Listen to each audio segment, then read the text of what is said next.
오늘 새벽에 제가 이런 썸네일로 동영상을 올렸습니다. 돌려까기 제목이죠. 이문열이 황교안을 만나서 한국당 회생의 방책을 알려줄 것이다.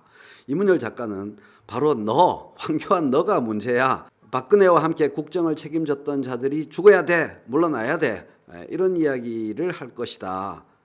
그런데 너가 물러날 리가 있겠니? 참 난감하구나. 이문열 작가는 이런 생각일 것이다. 이렇게 제가 방송을 했는데요. 황교안은 그러면 그런 쓴소리가 나올 줄 뻔히 알면서 왜 이문열 작가를 만나려고 했을까요? 바로 거기에 답이 있습니다. 황교안의 작전이 숨어 있습니다.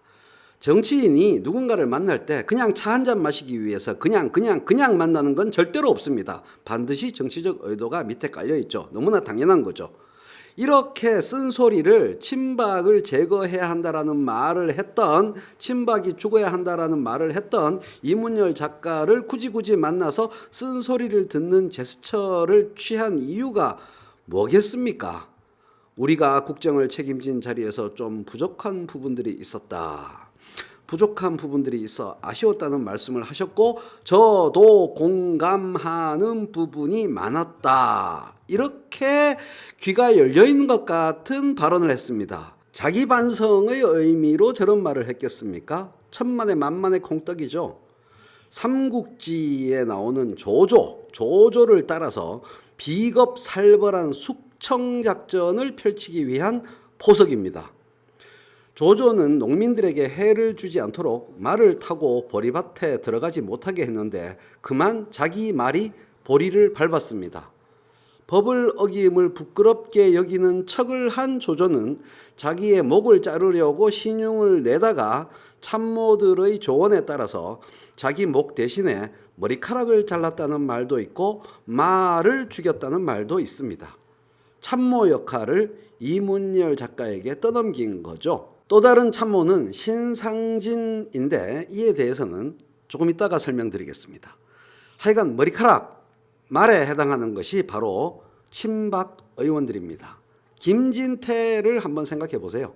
전당대회 당시에 얼마나 황교안 후보를 궁지에 몰아넣었습니까? 김진태를 비롯한 늑다리 친박 의원들을 잘라내서 자신의 당내 입지를 확고히 하려고 하는 겁니다. 그 작전을 성공적으로 펼치기 위한 사전 포석을 그 전에 해놓았습니다. 신상진, 비박, 신상진 신정치혁신특별위원회 위원장의 존재, 이게 아주 중요하죠. 이상휘의 아침저널에 신상진 위원장이 출연해서 한 말을 들어보세요. 대통령 탄핵 사태까지 있었고 그 뿌리가 되는 20대 총선 공천에 후유증이 있기 때문에 현역 의원들이 책임에서 자유로울 수가 없다. 책임 있는 자세를 보여주는 게 중요하므로 현역 물갈이 폭도 클 수밖에 없다. 이렇게 밝혔습니다. 친박을 죽이겠다는 얘기죠. 친박 죽이기에서 황교안 대표의 역할이 중요하다고 신상진 위원장이 말했습니다. 자기 사람 심기 유혹을 뿌리치고 룰에 입각하겠다는 당대표의 의지가 중요하다. 명분 죽이고요. 이러한 신상진 위원장의 발언에 박자를 맞춰서 장단을 맞춰서 같은 날 자기 페이스북에서 우리 스스로 당을 개혁하고 혁신하지 않으면 역사의 주체 세력이 될 수 없다. 우리는 혁신을 주저하지 않을 것이다. 주저함이 없이 친박 늑다리 의원들을 자르겠다. 이런 얘기죠. 그리고 자기 후배 공안검사 같은 인간들을 공천하겠다. 이런 얘기죠.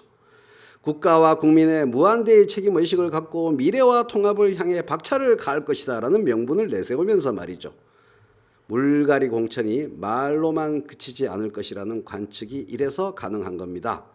그런데 여기서 결정적인 변수는 나경원 원내대표입니다.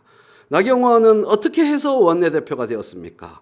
바로 친박 의원들의 성원과 지지를 등에 업고 원내대표가 된 사람입니다.